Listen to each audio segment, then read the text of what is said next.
bonjour. Bonjour, bienvenue. Bon début de semaine à toutes et tous avec les GG, avec les grandes gueules en direct sur RMC, en direct sur RMC Story. Bonjour Olivier Truchot. Bonjour Alain Marchal, bonjour les grandes gueules, bonjour à tous. Dans les GG aujourd'hui, maître Marianne Soubré, avocate, bonjour. Bonjour à tous.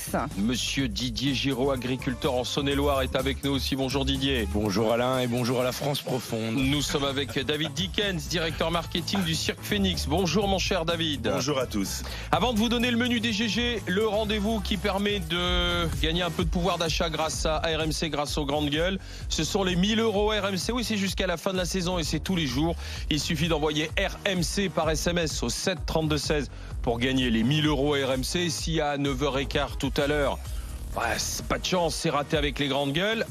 Eh bien, ce sera avec Moscato à 16h15. Donc, RMC par SMS au 7 32 16 pour gagner 1000 € tous les jours avec les grandes gueules et avec Vincent Moscato. Allez-y, à vous de jouer, à vous de gagner. Ceci étant dit, qui passera le grand oral des GG tout à l'heure à 11h? C'est notre consoeur d'RMC Story, Elisabeth Chungui, l'animatrice. Elle vient nous voir à la veille de la journée mondiale de l'autisme, la sensibilisation face à l'autisme.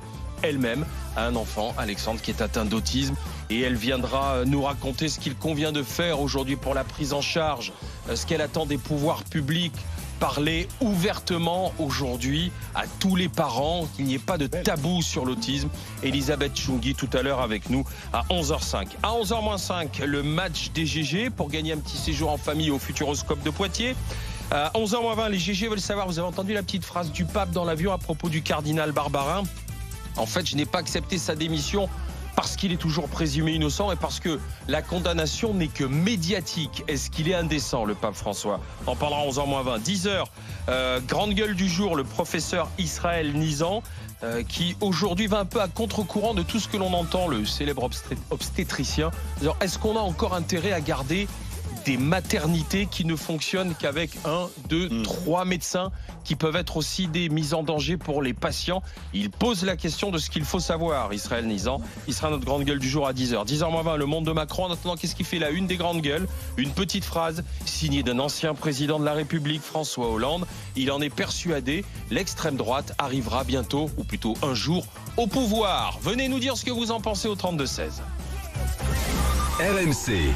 À la une des grandes gueules. Il y a des pays qui sont gagnés par l'extrême droite. Donald Trump, qu'on avait regardé comme est un président imprévisible. Pas uniquement populiste, d'extrême droite à vos yeux. Il prend toutes les décisions que les extrêmes droites en Europe et ailleurs qu'en Europe voudraient prendre. Le protectionnisme, l'unilatéralisme, parfois une forme de xénophobie. Et Marine Le Pen, d'ailleurs, avait été la première à se féliciter de sa victoire. Donc cet axe-là pourrait... Il est même le chef, Donald Trump, de l'extrême droite au plan mondial. Eh bien oui, il peut y avoir, à un moment, ce risque de passer à l'extrême droite, tout simplement parce que c'est finalement assez généralisé et parce qu'on ne l'a pas encore essayé.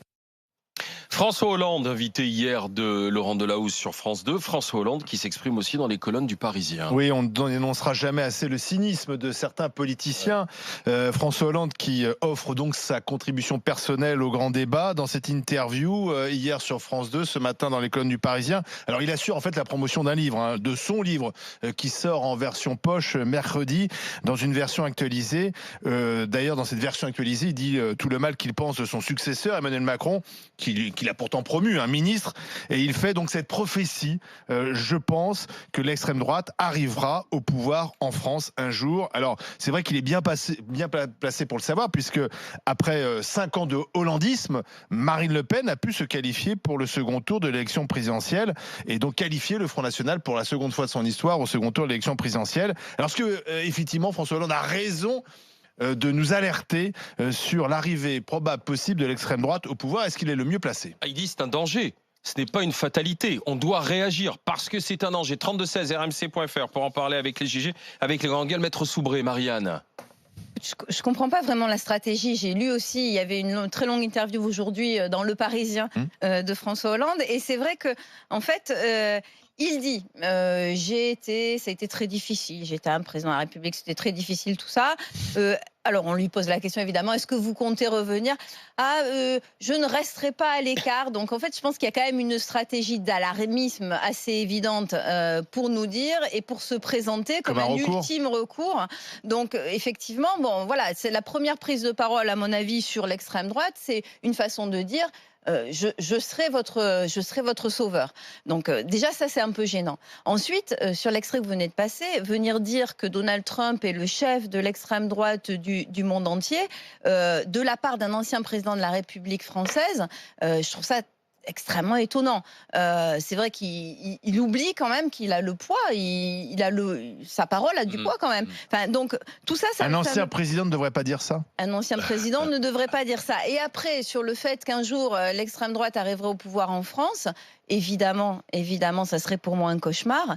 Maintenant, les électeurs est-ce que tu es sont souverains. Est-ce que tu es inquiète? Mais je suis inquiète depuis 30 ans. La prochaine fois, c'est Marine Le Pen, c'est Marion Maréchal. Je vais te dire, ça fait 30 ans que j'ai peur, ça fait 30 ans que je vois le Front National monter. Bien entendu, j'ai peur. Enfin, le Rassemblement National aujourd'hui, bien entendu, je n'en veux pas. Je ferai en sorte, de toutes mes forces, de lutter contre l'arrivée de l'extrême droite en France. Maintenant, moi, je suis pas. Enfin, on dirait, j'ai pas de boule de cristal. La façon dont Hollande le dit est un peu ridicule aussi. Didier? Écoute, moi, alors déjà, lui rappeler que le Front National, c'est une création de son mentor qui était François Mitterrand, parce que c'est quand même François Mitterrand qui a déployé des stratégies pour que le Front National existe en France. En deux, les analyses à Hollande, en quoi ils servent le débat? En quoi les analyses à Hollande aujourd'hui? Deux François Hollande même. Deux, on dit. Ouais, deux François Hollande. Des Bermudas, tu sais bien que je suis du triangle des Bermudas. Ah non, ça lui sert à lui, parce que là, on voit bien que c'est sa stratégie. C'est là où on voit qu'il y a une stratégie personnelle derrière. Et puis après, c'est pas quand on a fait dans son froc qu'il faut serrer les fesses. Je suis désolé. Chateaubriand. Écoute. Retenez bien les jeunes. C'est important. Si aujourd'hui, si aujourd'hui le Front National arrive au pouvoir, c'est parce que tous les partis politiques de droite, de gauche émanant du centre auront échoué dans ce que recherchent les Français pour les gouverner et pour rétablir le pays. Enfin, je veux dire, quand François Hollande dit c'est pas inéluctable, combattons le Front National, mais il a fait quoi, lui? Il a fait quoi pendant qu'il était au pouvoir pour qu'il n'y ait pas le Front National? La France, lui, il l'a même pris pas dans un état, il l'a rendu pire. Voilà. Alors après, tu vas dire, le Front National va arriver, c'est terrible, le grand péril pour la France. Mais c'est parce qu'ils ont tous échoué. C'est qu'à un moment donné, les gens, ils savent plus où voter. C'est l'échec d'un François Hollande ou d'un autre qui met le Front National au pouvoir. À un moment donné, les gens ils se retournent vers ce qu'ils n'ont jamais essayé. Il y a aussi un peu de ça. Peut-être que le Front National, quand ils auront fait un mandat, plus personne ne voudra en écouter parler. Il y a aussi ce risque-là, quoi. Hein. Monsieur David Dickens. Je m'étonne de voir François Hollande se poser en oracle de Thèbes. Évidemment, quand on se présente à des élections, il y a des chances qu'on soit élu un jour ou l'autre. Donc là, on est en train de parler de prophétie. Non, c'est juste la logique du système électoral classique. On se présente à des élections, on peut être élu. Ensuite, effectivement, l'idée selon laquelle on est prêt à essayer quelque chose qu'on n'a jamais fait, ça c'est une idée qui est plus présente pour moi et qui est plus susceptible d'arriver. Maintenant, on parlait la semaine dernière ici même d'Emmanuel Macron qui se présentait comme le défenseur, le seul rempart contre le chaos. C'était le chaos où moi, tout le monde disait que la dernière allocution d'Emmanuel Macron, c'était utiliser la peur pour pouvoir se placer face au Front National. Force est de constater que c'est pas le seul à faire ça, parce que là, manifestement, François Hollande se répand aussi dans cette espèce d'idée du chaos ou moi. Et la troisième chose, c'est qu'à un moment, alors évidemment, moi je ne suis pas du Rassemblement National, ce sont des idées que je compare. Par contre, il y a un nombre d'électeurs importants qu'il faut respecter. Et je trouve qu'un ancien président de la République qui tient ces propos-là manque cruellement de respect aux électeurs du Rassemblement National. Et moi je me dis qu'effectivement, à un moment, ils ne pourront plus se cacher derrière l'argument on n'est pas aux manettes, on n'est pas au pouvoir. Ou on Ce vous sont avait les prévenu. autres qui comptent. Donc ils vont y être. Et quand ils y seront, j'espère qu'on pourra de la même manière. J'espère qu'on pourra Mais de moi, la même j'espère qu'ils manière y seront pas, David. demander un référendum. Attendez. J'espère que si le Front National, le Rassemblement National est au pouvoir un jour, qu'on pourra de la même manière, comme c'est fait aujourd'hui, aller dans la rue pour demander une destitution de l'Assemblée. Qui n'aura jamais lieu d'ailleurs. Hein. Probablement un référendum d'initiative populaire pour demander le retrait de Marine Le Pen. Enfin, qu'on puisse exercer toutes les choses qu'il a. Mais François Hollande, il va plus loin, il donne une date. Il dit en 2022 ou plus tard si on ne fait rien. Non, Donc si tu veux, la perspective qu'il fixe. Attends, ce que dit François Hollande dit, vous avez voulu Emmanuel Macron, il y est. Et à cause de lui, ça donc va sous-entendu, moi j'y suis pour rien. Si j'avais été là, s'il faut lire en creux dessus, si j'avais été là, on n'en serait pas là. Bien sûr. Et il dit en 2022, on prend un risque avec Emmanuel Macron. C'est tout le cynisme. Mais simplement, là, c'est tout le cynisme de François non Hollande. seulement c'est du cynisme, mais il nous prend pour des bulots qui n'ont pas de mémoire. Des jambons. Oui, pour des bulots qui n'ont pas de mémoire. gentil pour les Je bulots. rappellerai que Marine Le Pen est arrivée au second tour Bah oui. après 5 ans de François Hollande. Et d'ailleurs, la gauche qui joue souvent avec la peur du Front National, je rappellerai que les 2 fois où le Front National est arrivé au second tour, c'est après la gauche au pouvoir, après Jospin et après Hollande.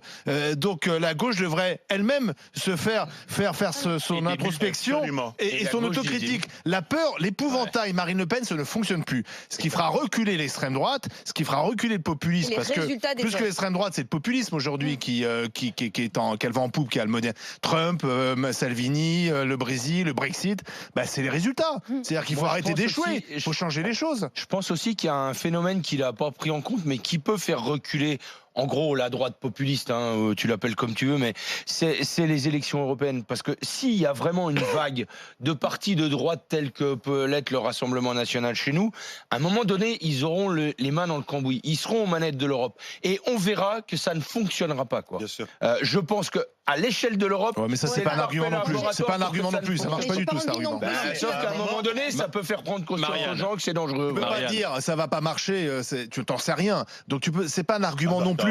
Non, regarde comment se passe le Brexit, Olivier. Ça n'a pas empêché l'arrivée de Salvini, de Trump, parce que c'est exactement le même argument qu'on a opposé à Trump, au Brexit. Marianne, et puis on écoute Aurélien ensuite. C'est notre gagnant. On a tenu ces mêmes propos pour Macron dans la présidentielle, où tout le monde s'accordait à dire qu'il y arriverait jamais. Donc aujourd'hui, c'est mouvoir qu'on dise la même chose pour Marianne. Non, mais d'un autre côté, il ne faut pas être naïf.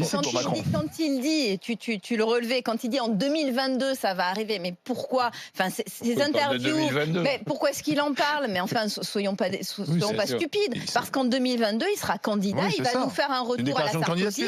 Mais c'est évident. Enfin, quand tu lis, et d'ailleurs, c'est terrible de voir que la seule chose qu'il ait à nous proposer, c'est lutter contre le Rassemblement National. Enfin, c'est vraiment très triste.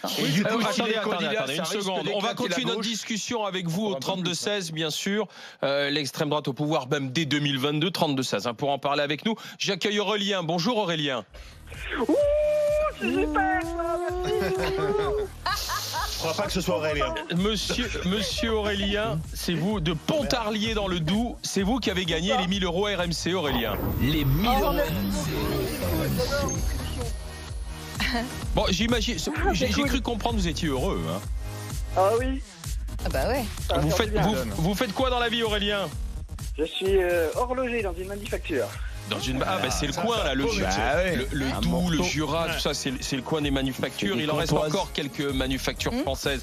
Bravo Aurélien, les 1000 € RMC, c'est pour vous, félicitations. Je rajoute un t-shirt des grandes gueules. Aurélien vient de gagner les 1000 €. Rendez-vous tout à l'heure avec Moscato à partir de 16h pour gagner encore les 1000 € RMC. 32-16, rmc.fr pour réagir avec les GG. L'extrême droite arrivera-t-elle un jour au pouvoir en France? C'est ce que dit François Hollande. C'est un danger, mais il n'y a pas de fatalité. Et il dit même ça peut se produire dès 2022. Dites-nous ce que vous en pensez. À tout de suite avec les GG, avec les grandes gueules. RMC, 9h midi, les grandes gueules.